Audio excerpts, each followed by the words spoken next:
সন্মুখত আজি ঘৰ ঘেৰাও কাৰ্যসূচী ৰূপায়ণ কৰি আহিছোঁ। আৰু এই ৰূপায়ণ কৰাৰ আমাৰ মুখ্য কাৰণকেইটা হৈছে যে আমি চৰকাৰখনক বাৰম্বাৰ দাবী জনাই আহিছোঁ 125 এমেণ্ডমেণ্ট বিল 2019 মতে অসমত বসবাস কৰা 36টা জাতি জনজাতিক আমি জনজাতিকৰণৰ মৰ্যাদাটো প্ৰদান কৰা। আৰু দ্বিতীয় নম্বৰ হৈছে যে 125 এমেণ্ডমেণ্ট বিলৰ অনুসৰি অসমত বসবাস কৰা আদিবাসী লোকসকলৰ ছেটেলাইট অট'নমাছ কাউন্সিল প্ৰদান কৰা। আৰু তৃতীয় নম্বৰ আমাৰ দাবী হৈছে যে 1886 চেপ্টাৰ 10 অনুসৰি অসমত বসবাস কৰা আদিবাসী লোকসকলক অতি শীঘ্ৰে ভূমিৰ পট্টাটো প্ৰদান কৰিব লাগিব।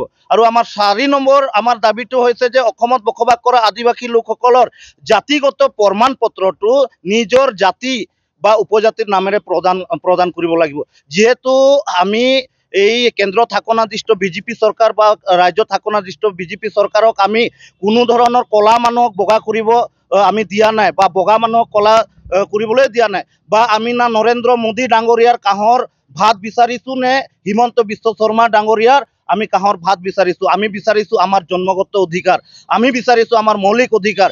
সেয়ে আমি বিগত সময়ত চৰকাৰখনে এই 125 এমেণ্ডমেণ্ট বিলটো এই আদিবাসী লোকসকলক আন্ধাৰত থৈ যিটো পাছ কৰাৰ যিটো এটা খেল ৰচনা কৰিছিলে এইটো কিন্তু আদিবাসীসকলে কেতিয়াও হ'ব নিদিয়ে।